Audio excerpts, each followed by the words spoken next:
Eagles Entertainment. Eagle Eye in the Sky is fueled by Gatorade, the official sports drink of the Philadelphia Eagles. Anything that move, I don't care who it is. Let's go. Give me everything you got. Play fast, play hard. Let's meet these boys tonight in their house. It's party time. It's party time. There we go. Touchdown! You are listening to the Eagle Eye in the Sky podcast. Now here's your host, Fran Duffy.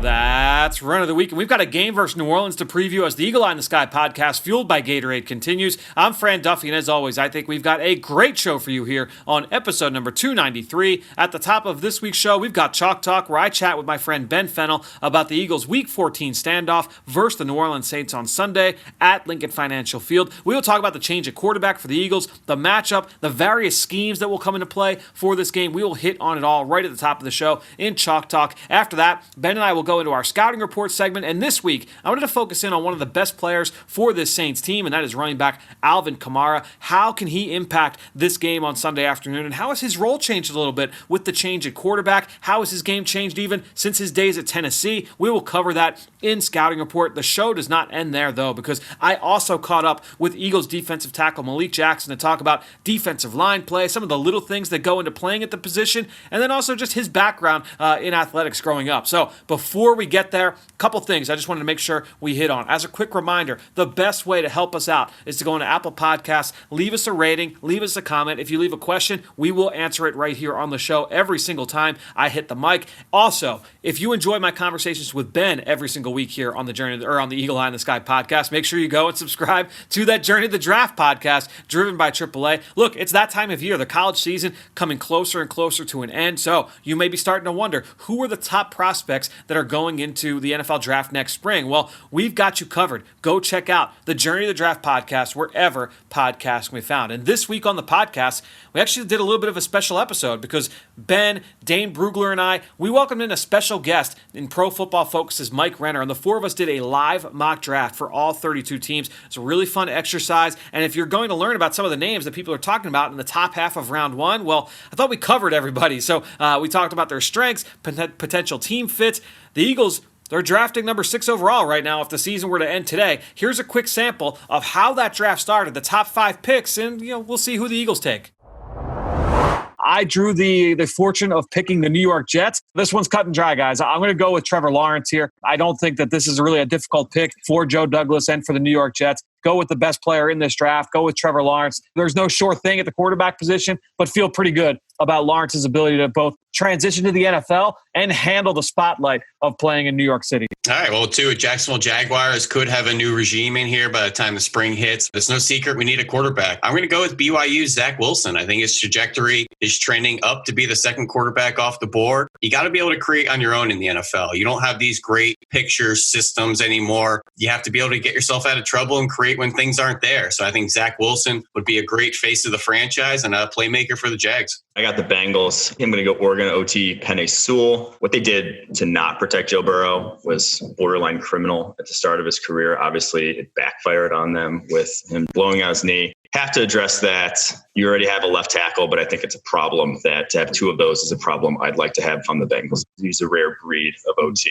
And I wouldn't pass on that if I'm the Bengals. The LA Chargers, I've got 4th overall, and they would have loved Penei Sewell in this situation for the same reason, to try and protect their franchise quarterback here in Justin Herbert. But this team needs corners. And I think when you look at the cornerback market in this draft right now, as we sit here today, I'm going to go Caleb Farley here and kind of surprise a little bit and say that Caleb Farley is the first corner off the board just because of that potential scheme fit there with Gus Bradley in LA. I'm going to make Farley the 4th overall pick in this draft. It's a similar conversation with the Cowboys, and it's really interesting. When you look at it with the Cowboys, they're going to try and trade back, but of course we're not doing trades in this scenario. So what do? They need corner help. I'm going to go with Patrick Surtain. Patrick Surtain, I don't know that he's absolutely one of the top 5 players in this draft, but for the Cowboys sitting here at number 5, I think it makes the most sense. Their cornerback depth chart, a lot of uncertainty going into the offseason. Awuzie, Brown, Jordan Lewis, they're all free agents. Why not reconnect him and Trevon Diggs in Dallas? I think that works.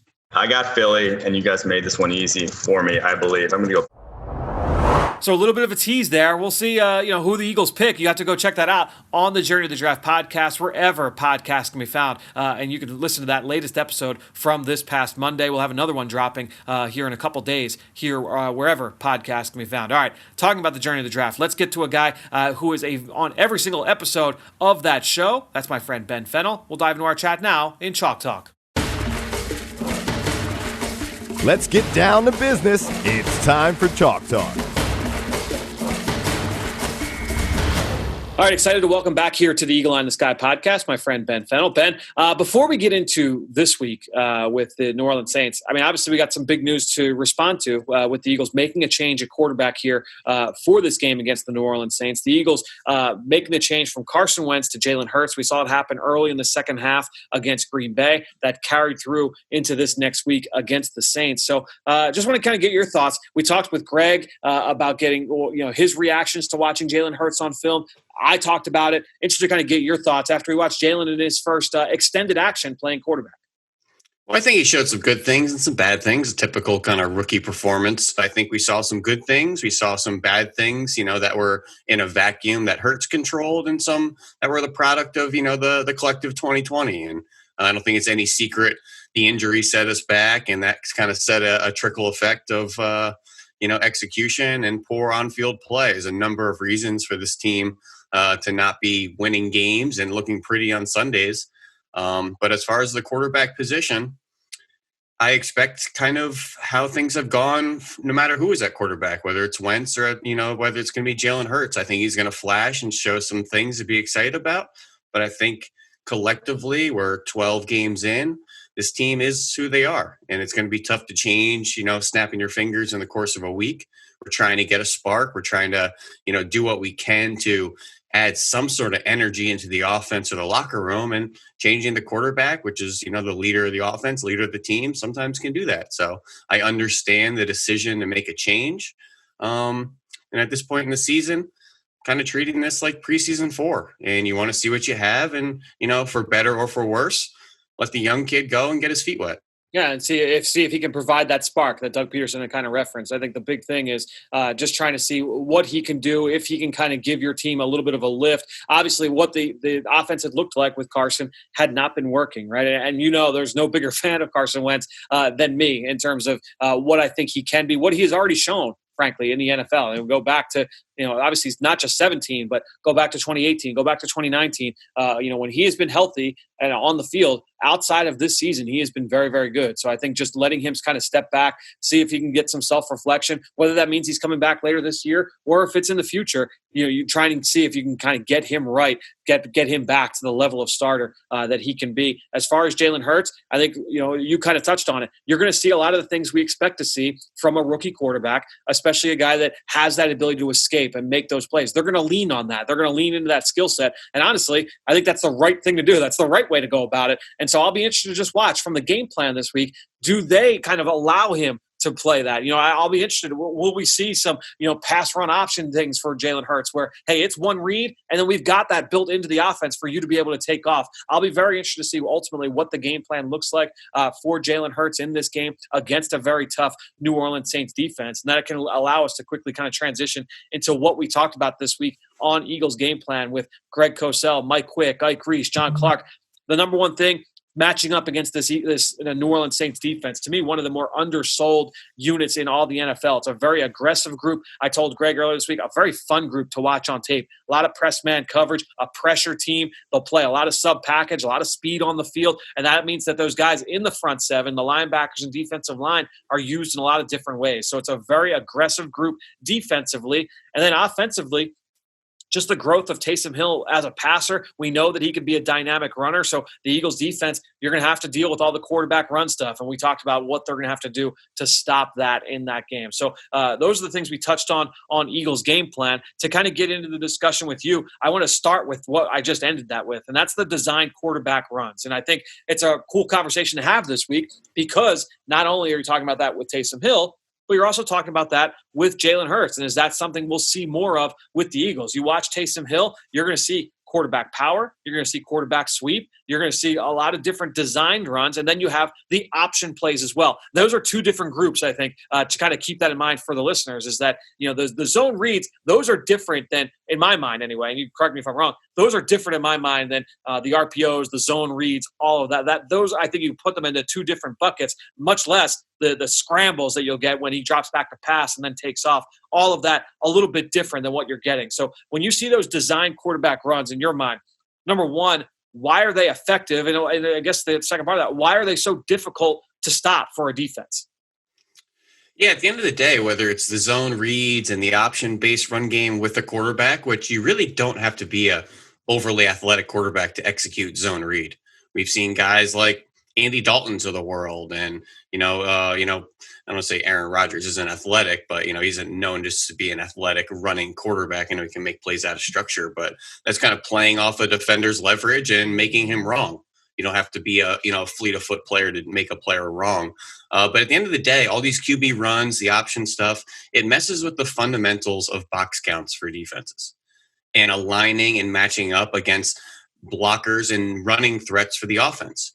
And you always want to try to, be 1+1 against the run and threats of the run when playing offenses. So when you now have the threat of a quarterback running, which usually you wouldn't in a traditional offense, now it messes with the box counts. It gives one extra player for the offense to be a threat to run, which gives them an extra body to, incorporate into blocking and outnumbers the defense.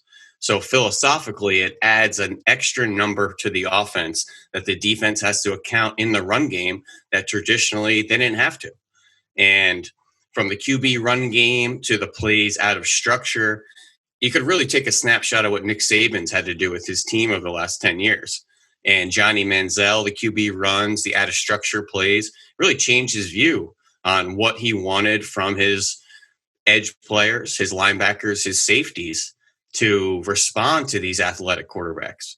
Because if you wanted to match up a traditional Mike or Sam backer on a quarterback, the quarterbacks were too athletic these days. And Johnny Manziel is a perfect snapshot that tore through an oversized physical Alabama defense that made Nick Saban say, you know what, we need to get more athletic. We need to get a little bit smaller.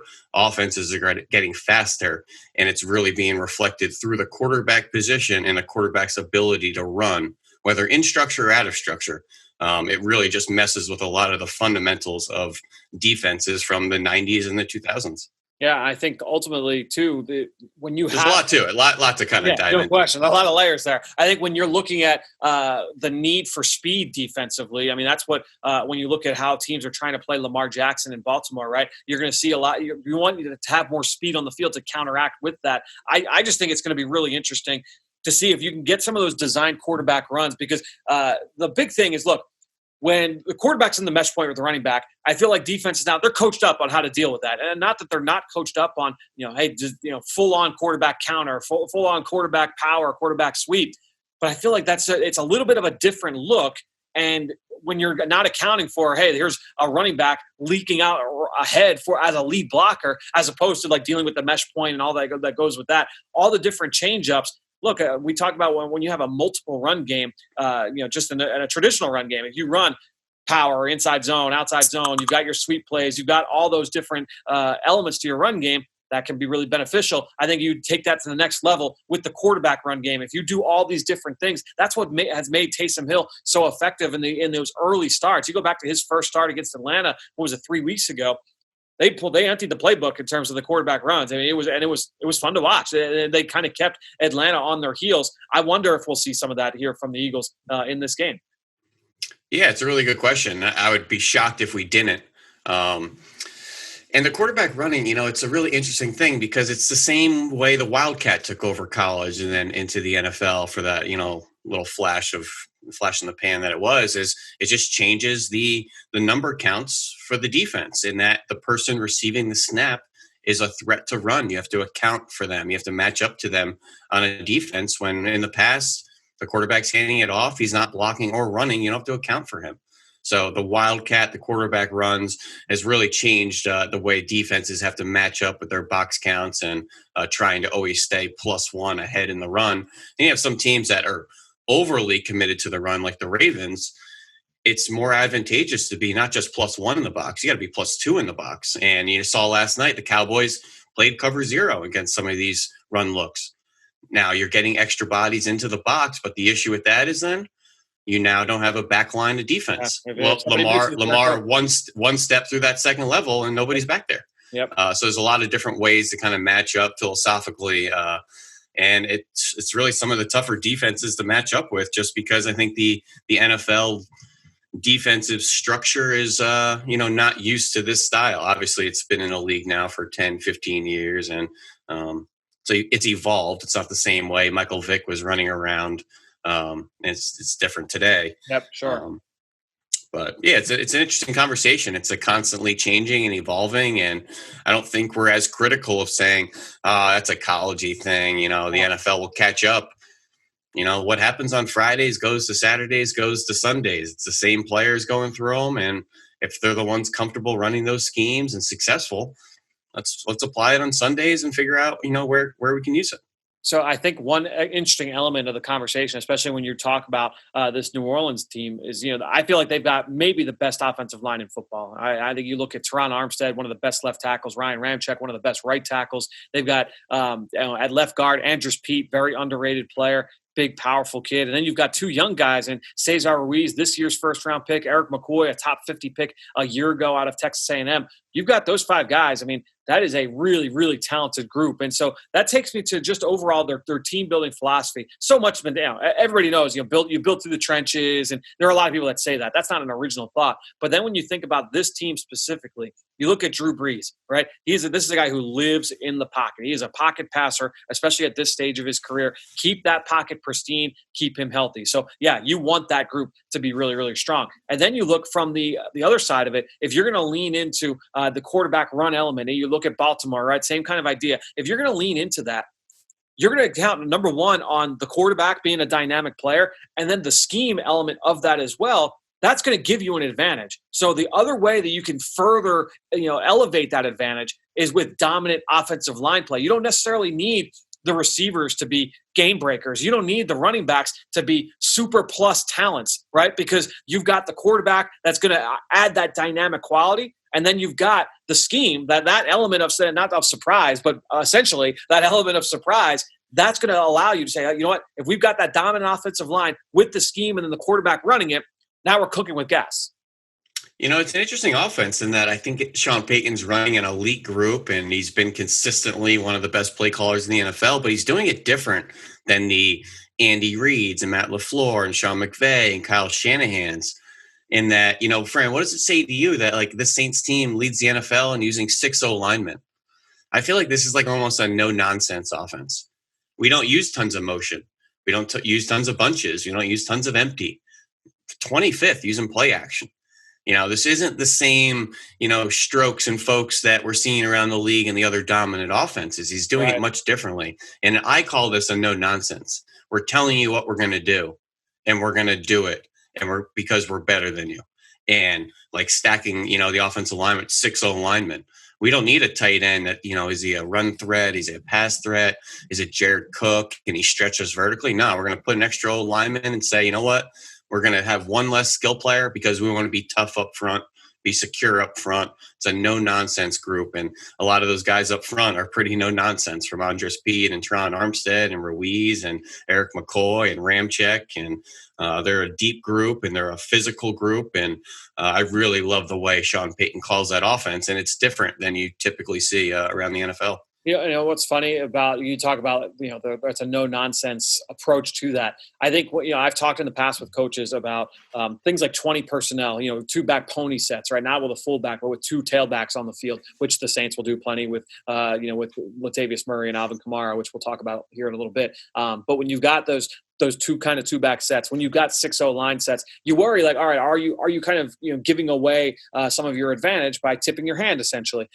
I've talked with coaches in the past, say, yeah, like that could be a little bit of a concern, but sometimes it's good to have hard tendencies. Sometimes it's good to have lots of hard trends. Hey, 90% of the time when we do this, we run, or 90% of the time when we do this, we pass, because now you save that time for when you really want to catch them off guard. Now you catch them with a big play, right? It's like the idea of, when you come out in 13 personnel and line all your tight ends in wide, you've got that speed threat on the outside, because on that one time when you don't run, well, now you've got a deep threat, blazing down the side for a big play touchdown. And I think when you look at how they use the 6-0 line, I think that kind of comes into play. When you look at how they use the two backs, I think that comes into play as well. So kind of an interesting element, kind of taking away the element of surprise, but still kind of maintaining it in your back pocket. And Fran, we get excited about creative play calls and we love sharing them and pointing them out. You also know I have a weird infatuation for vanilla offense in football 101 and concept you see on Friday, you see on Saturday, you see on Sunday. Why? Because they work when executed properly. And that's Drew Brees. And I know he hasn't been in the lineup the past couple of weeks and a little uncertain for Sunday. But this guy right now, he's a veteran quarterback, obviously. He has a PhD in checking the ball down. The defense cannot be right. There's always a vulnerability in coverages, and Drew Brees knows where it is, knows where to find it, knows how to find it quickly, accurately, and gives his his underneath player a chance to get upfield after the catch. It's nothing sexy. It's nothing creative. That's what I mean. The 6-0 line is no nonsense. The way Drew Brees moves the ball down the field is no nonsense too. It's nothing that exotic or creative route combinations. It's we're going to make you wrong, and I'm going to find it. And it's a very vanilla football 101 way to succeed and be, move the ball down the field. But I also love the simplicity behind it as well. It's like, it doesn't have to be so complicated. Right. Make the right read, get the ball out, throw an accurate ball, and let's keep it moving here. And I love that just the Saints do it differently than the Patrick Mahomes and Aaron Rodgers and all the other kind of sexy quarterbacks around the NFL. And to Greg's point earlier this week, the Saints, it's not just a Drew Brees thing. I mean, they've started to incorporate more of those simple pass game concepts that they were running with Brees. They're doing that with Taysom Hill at quarterback. So regardless of who was under center for them this week, you expect to see some of that. We broke down one of those plays this week on. And I'm going to steal one of my exciting stats that we're going to cover, a couple segments here. But, Drew Brees, we know he leads the NFL in completion percentage. Also leads the NFL in adjusted completion percentage that PFF does, takes out the drops and the throwaways and the spikes.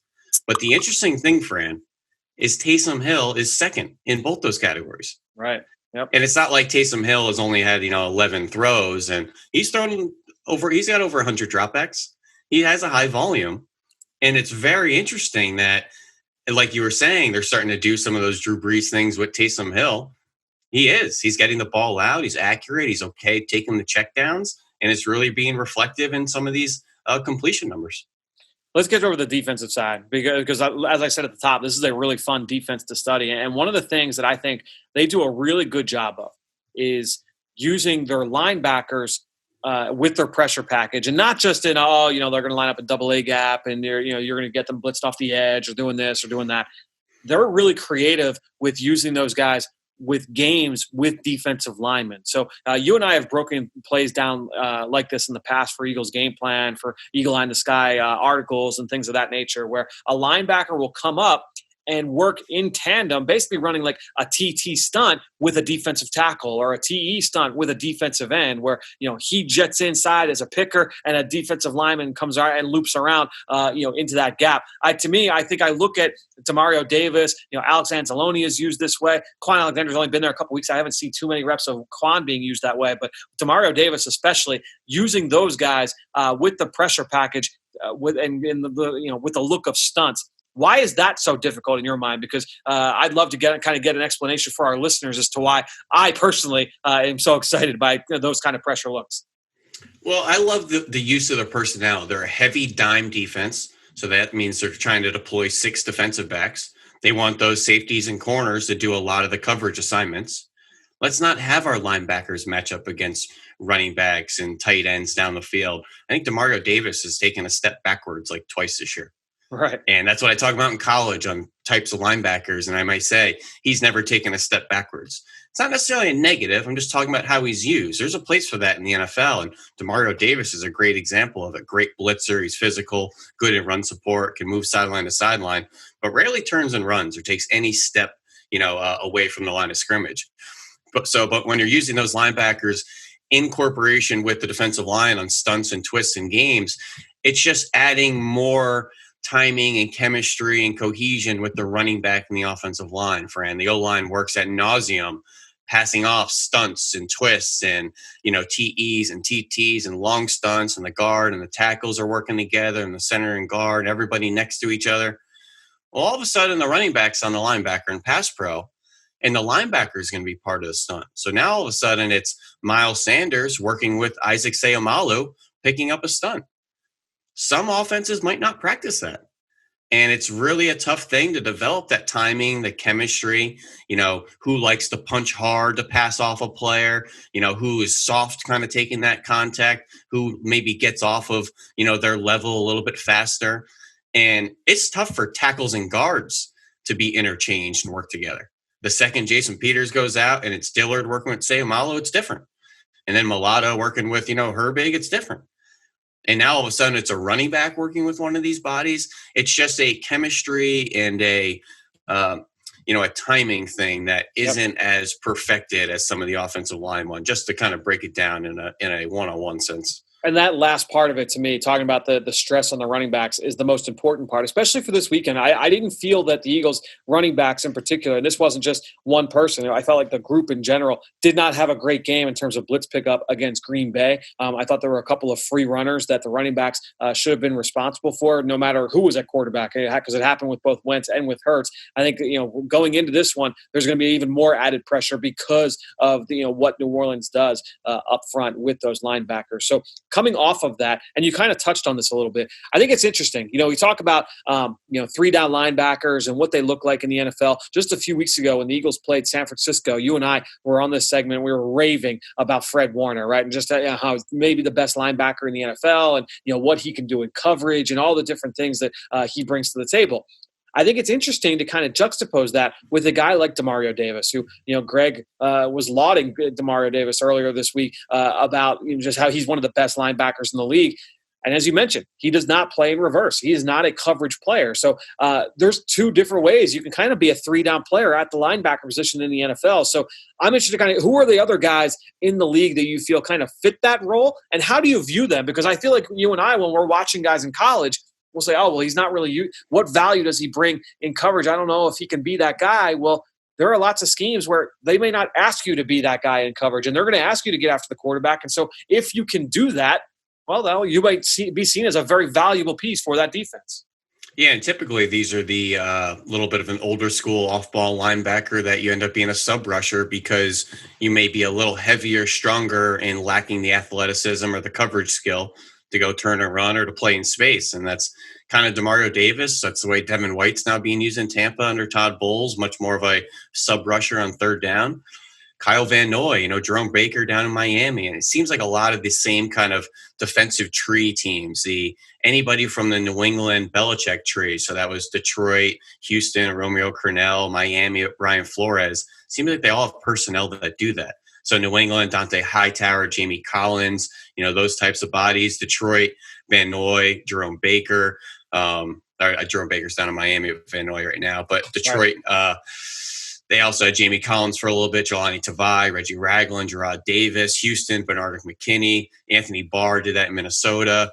There's a bunch of guys all over the league. Rashawn Evans in Tennessee for Matt Patricia, Mike Vrabel. KJ Wright. It seems like, certain teams all have bodies that kind of represent this role.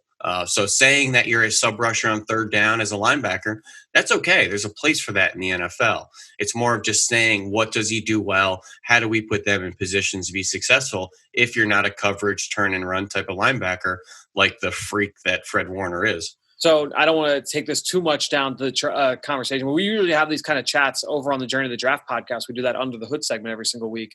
How do you view, if you're going to try and put a value on those guys versus the guys that are 3-down players in coverage, is there a difference in your mind, or does it really just kind of come down to different strokes for different folks? Yeah, I guess it depends the scheme that you're being asked. And at the drop of a hat, your scheme can change. And it's all about finding what these players do well. And if they don't do something well, let's try to limit their exposure and their playtime participation in doing that role. So I think that's okay to segment them. I don't particularly like the general overarching position changes because of metrics on saying, Hassan Reddick's a undersized defensive end, so he has to be an off-ball backer. And, those types of situations are much more convoluted than just saying, hey, you're an off-ball backer on first and second down, and third down, you're going to play off the edge. Right. I think that's a manageable role and probably a much more manageable role than some of these coverage assignments on third downs and sorting through zone and man coverage and all these kind of third down pass concepts in the NFL. It's probably a more stressful role to have to cover on third down.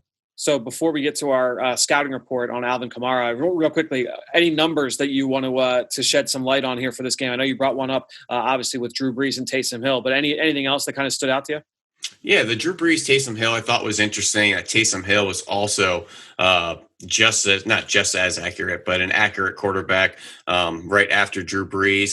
But the difference between the two is the depth of target. So Drew Brees, 40th out of 41 quarterbacks as far as how far down the field he's throwing. We know the ball's coming out. It's coming out quick, typically underneath. He's got a PhD in checkdowns. What's different is Taysom Hill. He's more middle of the pack. He's 21st out of 41. Mm-hmm. So he's more than willing and capable of chucking that ball and pushing the ball vertically. So depending on who's in the game, the Eagles obviously have to be conscious of Taysom Hill can push the ball down the field much more than Drew Brees. On the other side of the ball, man, this Saints run defense is dominant for him. Yeah. They're second in yards per game, second in yards per carry. They've only allowed 20 runs of over 10 yards. That's the best in the NFL. Only 5 rushing touchdowns. That's the best in the NFL. No, it's a passing league. But, man, on first and second down, you got to soften up defenses running the ball. And the Saints do a great job on first and second down and getting teams in the third and long and deploying that dime package and the pressure package. So a lot of that Saints, third down gets a lot of the highlights and the sacks and the picks. But it's the first and second down run defense that really sets it up. Yeah, I mean, if you've got that ability to make offenses one-dimensional right off the bat, now they're playing with one hand behind your back, and as you mentioned, you're keeping them behind the sticks, and that's where you can really cut loose with those, not just with the pass rushers, because as I said earlier this week, I mean, I love Cam Jordan. I really liked Trey Hendrickson coming out of FAU. He's turned into a good player. They've got Davenport coming off the bench, so you've got 3 guys with length and power and explosiveness coming off the edge. But then you've also got guys that can win inside. You factor in the scheme element of it. You put some faster guys up on the line of scrimmage with Davis and with Malcolm Jenkins. I mean, it's a fun group. It's a really tough. Yeah. And like I always say, Fran, it's a privilege to play sub package. It's a privilege to play dime. You have to earn the right to be smaller and faster. So they stop the run on early downs, and then they get the speed out there on third down. But if you're in 3rd and 3 all the time, you can't be playing dime on third down because of that threat of the run. So you have to do what you have to do on first and second down in order to have the right and the ability to play those sub packages. That's a really good point. All right, well, let's get into talking about sub package. Let's talk about a guy that on the offensive side has that ability to be a killer in some sub packages offensively. That's Alvin Kamara. He's our subject in Scouting Report. Dim those lights. We're headed to the film room for the Scouting Report. All right, Ben, well, let's kind of empty the notebook here on Alvin Kamara. This is a guy that you and I both studied at length when he was coming out of Tennessee in 2017. He was an Alabama transfer, former 5-star recruit. Interested to kind of get your thoughts on him coming out of college, and then we'll talk about what he's meant to this New Orleans Saints team, what he could be for this matchup here on Sunday. Yeah, take it one step out. Looking back at that 2017 running back draft class. Good class. I mean, no question. Yeah, obviously Fournette, McCaffrey, but then Dalvin Cook and Mixon in the second round. They just got paid this year. Then Kamara goes in the 3rd round with Kareem Hunt.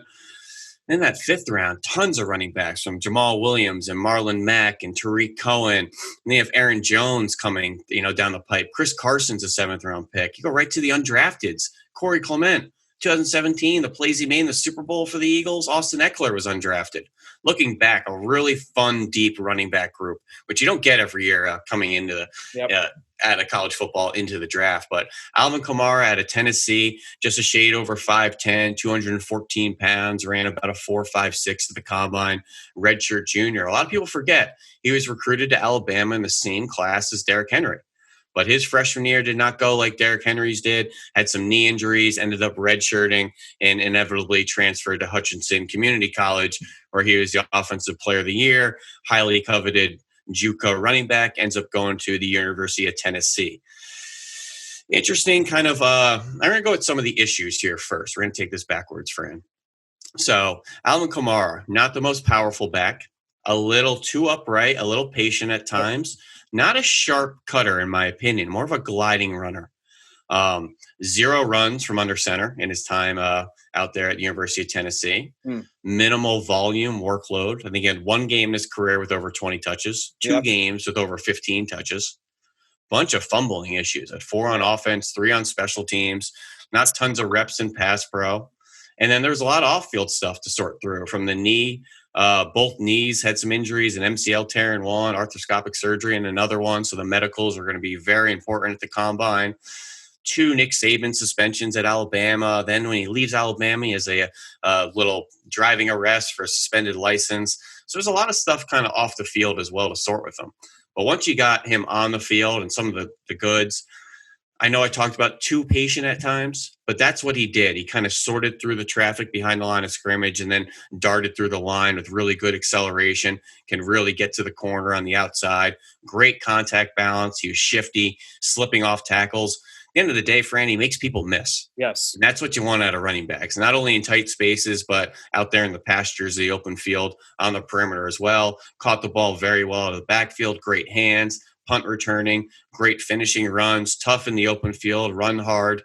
And if you need any sort of case study, put on that Texas A&M game in 2016. It seemed like that was his coming out party with 312 all-purpose yards, 120 rushing, 150 receiving, another 25 returning. I think that was his real coming out party and showing what he can do, and tons of broken tackles all over that field. You saw the contact balance, you saw the elusiveness, you saw the power. And at the end of the day, like I just said, he makes people miss. And that's what he's done in the NFL, using a variety of traits from speed to power to contact balance, shiftiness, elusiveness. I think they've been more than happy with that 3rd round pick a couple years ago. I think and just a player like him is just so interesting because clearly he's one of the most dynamic players in the league. That there is no debate about that. I think it's very interesting, though, that they always want to, and I think they essentially need to, have him paired with, a thunderback, right? I mean, right now it's Latavius Murray. He is their grinder between the tackles. And then, earlier it was Mark Ingram when he first came into the league. I think when you look at Kamara, they might look at it and say, yeah, that's what he's at his best. And that's why, even if you're a fantasy football player at home, you don't even need to say like, oh, I need to go watch the film. If you're a fantasy football player at home, that, hey, like Alvin Kamara, his value for me and my fantasy team comes as a pass catcher. That's where a lot of his best production comes from. And you're not going to see games where he's carrying it 22 for, 105 and a touchdown. Those typically aren't going to be his lines in the box score. Typically, he's going to be like, hey, I'm going to run it 12 times for, 70 yards. And I'm going to catch it 8 times, 9 times, 10 times for another 80 yards and a touchdown, right? And his pass production has reduced a little bit with Taysom Hill at quarterback. I talked about that earlier this week as well with Greg.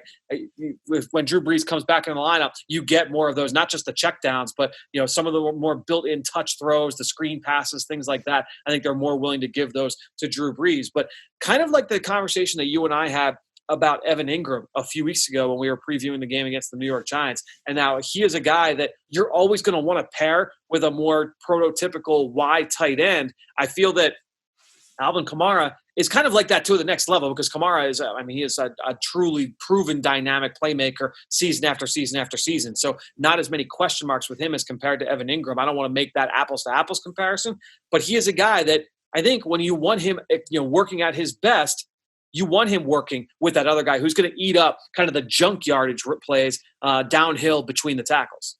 So, Fran, the question is, the $1 million question, maybe even the $1 billion question is, I don't know about billion, but we'll let it go. Where do you draft those players? Right. If they are more of specialized, if Evan Ingram is the move tight end or Kamara's the satellite back, where does that warrant a draft spot? And I think that's the question we go through every year on saying, Oh, but he's just a third down scat back. I can't take that guy in the first round. If we're redrafting in 2017, I got news for you. Alvin Kamara is going in the first round all day long. Yep. So I think reflecting back, it's a really interesting conversation to say, you know what? And all of his cons are not a high volume, probably won't be a 20 touch guy in the NFL, probably won't be a between the tackles guy in the NFL. That's okay. let's save him for what he does really well. And you're looking at his 4 years in the NFL, Fran, 3 years of over 100 targets. Yep. He's on his way this year as well, nearly 3,000 yards receiving. But look at the reception percentage on each of these, over 80% each year. High volume in the pass game and a high volume of catches. This guy has great hands, can make people miss through route running. Obviously, Drew Brees, an accurate quarterback. But for what he's done in the pass game and the efficiency he's done, he's worth that pick all day long. And I think it's interesting to look at, Christian McCaffrey was taken in that same draft, used top 10 capital, used kind of similar, in a similar fashion. He's going to get 100 targets every year in the pass game, not a whole lot of between the tackles running, but rather perimeter kind of satellite usage. You want him paired with a Jonathan Stewart or a Mike Davis. You kind of want that pair with McCaffrey. Where do you draft him? When do you pay him? How much do you pay him? And I think that's all kind of conversations that's coming to a head right now as these guys are their rookie deals are up. But I think it's interesting because you brought that second part of it up, and I think that's where the conversation really gets, not necessarily about where they're drafted, but then what happens when that contract is up, right? And I think when you look at guaranteed money for these running backs that we're talking about that have just gotten paid, right? So, Alvin Kamara, he got $34 million guaranteed money from the Saints this past summer. Christian McCaffrey, when he got paid this offseason, got $30 million guaranteed. Those are the two highest in terms of guaranteed money on their contract at the running back position. Then go down to the guys that are built a little bit more to be that foundation back in a more traditional sense. Go to Zeke Elliott, who's he's factored into the pass game as well, obviously, but $28 million. Derrick Henry, $25 million. That's almost $10 million less than what Kamara got, but a different kind of back. I think it's interesting that they're saying, look, with the way that you're used, we feel more comfortable with saying that you're going to last and play through the extent of this deal. Now, Christian McCaffrey got dinged up early in this season. That was a kind of a soft tissue thing. We don't know. I don't think that's anything necessarily you're worried about long term with him. Actually, no, that was an ankle injury. So maybe that is something you kind of worry about. Everyone worries about once you pay the running back, are they able to sustain that level of success? With the way that Kamara is used, if you're going to say, hey, look, we're going to pay him $34 million guaranteed because we know what he can be for our offense, and we're going to spend a little bit. We're not going to go crazy with paying that power back to complement him because we know that by paying that much more to that guy, that allows us to maximize our investment with Kamara, allows us to get the most out of him. Now I think that's an interesting discussion. I think it again kind of parallels to the tight end discussion because hey, it's hard to find that dynamic player at tight end. If we need to pay a little bit, to get that number two guy to really maximize the dynamic option, I think it's a similar kind of conversation. Yeah, I think it's interesting when you look at, the Zeke conversation. Are we building that offense through the O-line in the run game? And now it comes to the conversation of, are we paying the quarterback or not? And same thing in Minnesota. It's a run-based offense. You pay Dalvin Cook. Does it make a lot of sense to also be paying this much to the quarterback? And I think some offenses are in a little bit of an identity crisis with who they're allocating these financial resources to and who are the guys and the feature players in the offense. And, when you look at the Leonard Fournettes and Derrick Henrys of the world and the between the tackles, no nonsense power backs, do you pay these guys and how much do you pay them? And you just mentioned $10 million less than McCaffrey's and Alvin Kamara's. Is that what the pass game is worth? And their upside on third down and being able to be a dual threat back? If that's the case, I'm not running them more than 10 times between the tackles in any given game. I want to save their skill set and their athleticism and their upside in the pass game for when I need it on third downs and in the pass game. It's a really interesting conversation. And, a big decision is coming right now with, do the Packers pay Aaron Jones? And, I think people are looking in Green Bay right now and saying, can we plug anybody back there in Matt LaFleur's system? And it's a scheme-based offense, and we'll just keep getting new young talent in every draft and keep turning that position over. Or is he special? There are only so many Aaron Joneses walking around the world. So it's a tough conversation, and this conversation also might sting Eagles fans a little bit for the fact they trade up for Donnell Pumphrey in this draft that was loaded with tons of running backs up and down. So it's a fun study to look back on, certainly. Yeah, I think the running back conversation always fun to have, especially when you talk about the guys who are considered the elites in the league, because they bring definite value. When we get to Sundays, I mean, the Eagles have to have a plan to stop Alvin Kamara. Like, there's no getting around that, right? You can't just say, it doesn't matter. You don't have to worry about it. So it's always a fun discussion. But yeah, and you have to remember, like the Packers, this draft, they took 3 running backs this draft. Yeah. And I got news for you. Not a lot of people remember who number 3 was. They're not all going to work out. Right. Sometimes these are the types of positions that there's a lot of GMs and roster building that think always take a day 3 running back.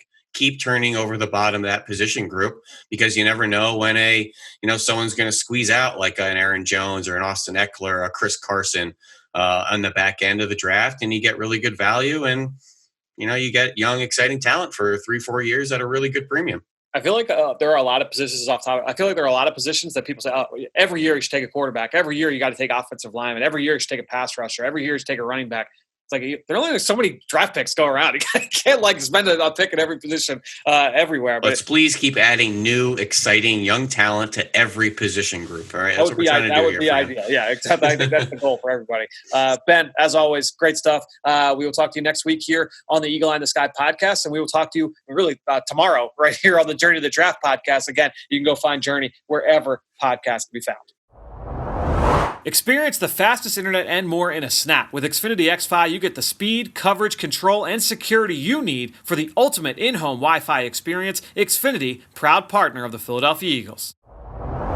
Well, great stuff from Ben. You can follow him on Twitter just like I do, at @BenFennell_NFL. And while you're at it, I'm at EaglesXOs. That's where I post all the podcasts I'm a part of and all of our X's and O's content that we produce here at Eagles Entertainment. You know I greatly appreciate everybody that promotes this podcast on all forms of social media. That's one way to support the show, but the best way is to go on Apple Podcasts, Stitcher, wherever you listen. Leave us a rating, leave us a comment. And I want to give a shout out today to someone who did just that. Young Gifted in Black left us a 5-star review saying, longtime listener, first-time caller. In the years of Jim Schwartz leading the defense, we've heard a lot about guys often having bad eyes and needing to fix that. I understand that Avonte Maddox is relatively young, so maybe it can be forgiven, but with Jalen Mills, it's year 5, and without knowing the play calls, it appears that his eyes are bad on a lot of plays. Given the emphasis on having good eyes and having played and coached the position, I wonder how can players consistently have such bad eyes and continue to have the same opportunities without it being fixed. So to me, I would say that, look, Jalen had a bad game a couple weeks ago against Cleveland, and that would be one where I'd say, yeah, like his eyes were not always in the right place in that game. That was a game also where he did have to bounce outside the corner just due to injury, so he bounced back and forth between corner and safety in that game. That being said, I think overall, Jalen's eyes are one of the strengths of his game. And look, you go back even just this past week, that touchdown by, I believe it was Robert Tonyan from Aaron Rodgers, he's passing that off to Alex Singleton. Singleton did not take the pass off, and then, Tonyan works into the deep part of the field and ends up giving up a touchdown. I think ultimately when you look at Mills, number one, you have to account for the fact that he's making that switch over from corner to safety. We've talked about, look, he's done that in the past in college, but still a little bit different in the NFL, right? The speed of the game, a little bit different. So he's still making that adjustment. I think overall, just watching Jalen every game this year, I mean, he's been solid at safety. I have not really had an issue overall. It has not been perfect, but I don't think that he has been a weakness for this defense either. I think that he's done a solid job filling in at the strong safety spot opposite Rodney McLeod. There are a lot of other things that have got to get cleaned up before I say, point the finger at Jalen Mills. That being said, he's going to be a free agent at the end of the year, so we'll see ultimately how that situation pans out. You mentioned Avonte Maddox as well. Honestly, I thought that Avonte had a couple of really nice plays on the ball this week that, where he was just short of making a big play. I think you look at 2 catches really by Devontae Adams. One down in the red zone. You could see that Avonte did a good job of kind of trying to get his hands through the catch point there. I thought he played that perfectly. Ended up being an incompletion. I know he didn't touch the ball, but he played that well. Then the other one was actually a backed up situation. Green Bay, I believe, they were inside their own 5-yard line. Play action. Aaron Rodgers hits Devontae Adams in the post. Avonte Maddox did a great job. His eyes were almost perfect on that play. He made a great job coming from the backside and getting to the post. That was not really his area, but he did a great job of kind of overlapping and making a play deep down the field. He was just a step short of where he needed to be, or not where he needed to be, but of getting home to be able to make that play. So, I look at Avonte Maddox. His eyes, I think, for the most part, have been good. There have been times where the Eagles have certainly had issues. Avonte has not been perfect this year with his eyes either. He has not been perfectly assignment sound, but overall, I think those are strengths of those guys' games, and their competitiveness certainly is something that the coaches really like about the way that they play as well. So, Young Gifted Black, great question. Thank you. Really appreciate your support. Hope you got the answer that you were looking for there from me in that question. But to wrap up this show, we'll go from the secondary to the trenches. Again, I caught up with Eagles defensive tackle Malik Jackson to talk about the defensive line and really just his background playing the position. Let's get to that interview right now. Well, welcome into our exclusive one-on-one. Excited to welcome in Eagles defensive tackle Malik Jackson. Malik, thanks for joining me, man. Thank you for having me. All right, well, let's talk through the defensive line play. The first question I want to ask you is just this. I love talking with players and coaches about parts of playing specific positions that might seem important to you guys that maybe fans and media are not talking about enough. Is there one part of playing defensive line that you feel is more important than people make it seem? One part that's more important? Yeah.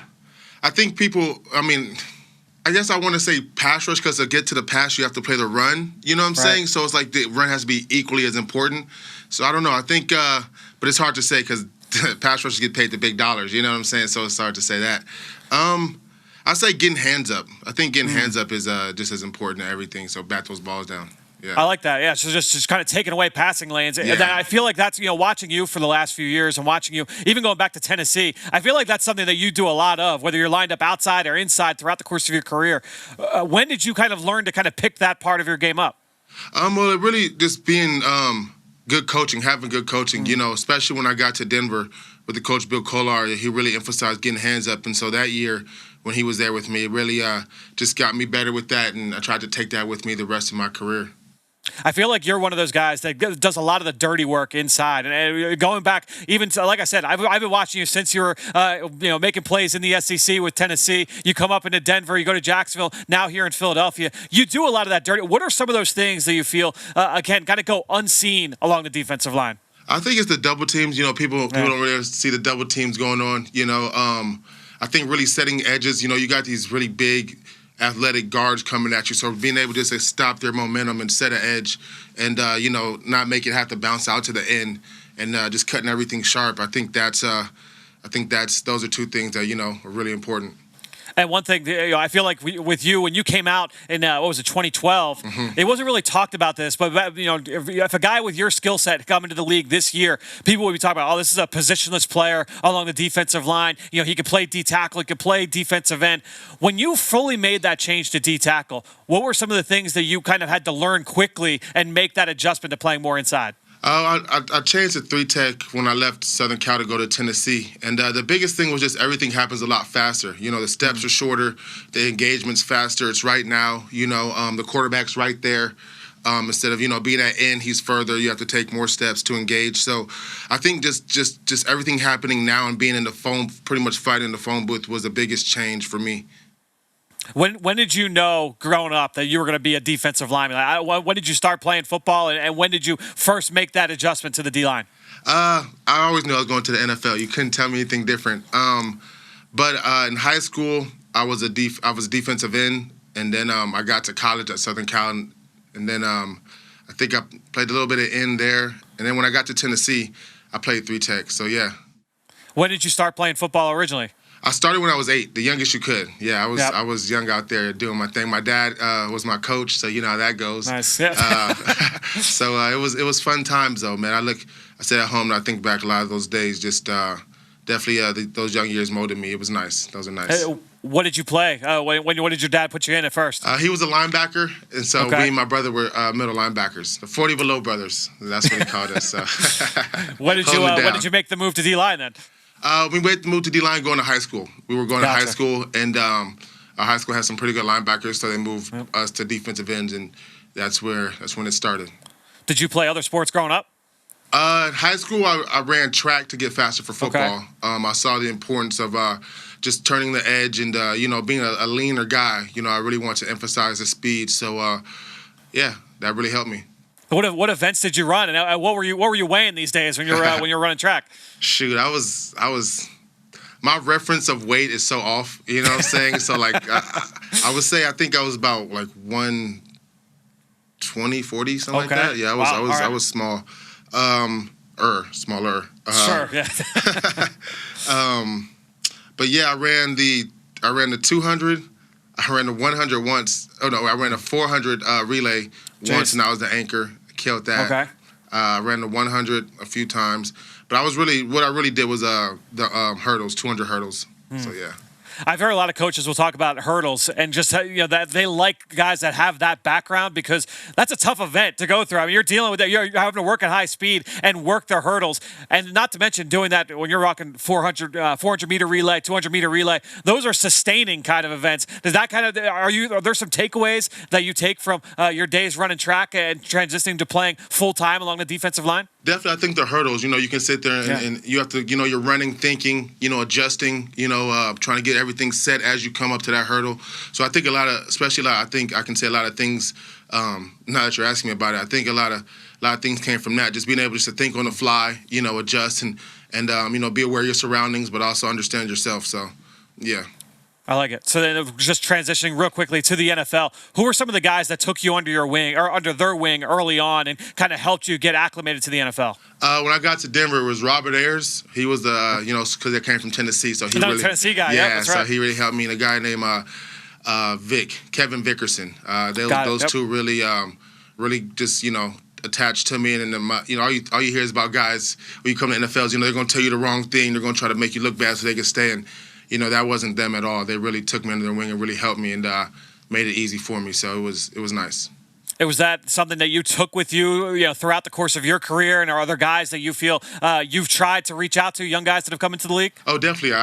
I think, I look at myself as an older brother, kind of feel with these guys, just try to let them know what's going on, what to look for, when to relax or bump it up, but I also have some guys that didn't treat me so well, so I take a little bit of that with me too, we have to ask for jokes every day and, get snacks, and it's zero tolerance, so, sure. It's a little bit of everything.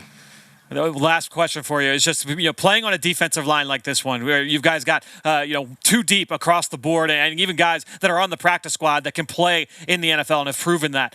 How fun is that for you guys as a group? How fun is it to have that competition? It's really fun. At first, when everybody's trying to vie for position, and coach, hasn't set the depth chart, it's a little nerve-wracking. But once everything gets set, and people kind of adjust to their, fill in their positions. I think, we understand the competition, and coach does a good job of giving everybody equal playing time to go out there and do your thing. So, I like to look at things as being like comfortably uncomfortable. Everybody's comfortably uncomfortable. And I think that's how it should be. So. Well, Malik, for years and years, you've been one of my favorite players to watch on film, whether you've been here in Philly or elsewhere. Really appreciate you joining us here on our one-on-one interview. Hey, thank you for your platform. I appreciate it. Thanks so much to Malik Jackson and all of you out there for your continued support of this show and all the rest of our podcast offerings here at Eagles Entertainment. All that being said, I think that'll do it. Another show in the books here on the Eagle Eye in the Sky podcast, fueled by Gatorade. For everybody here at the NovaCare Complex, I am Fran Duffy. We'll talk to you next week. Raise a glass to that comforting feeling of an Eagles touchdown with the all-new Broad & Pattison wine collection created in partnership with Wink, featuring a Cabernet, a Rosé, and a Chardonnay. Broad & Pattison wines are the perfect pairing for any occasion. Now you can bring the sweet taste of victory with you to a dinner with friends or to the tailgate with your game day crew. Purchase online today at PhiladelphiaEagles.com/wine to stock up and have Broad & Pattison delivered right to your door. A portion of proceeds from every bottle benefit Eagles Autism Foundation.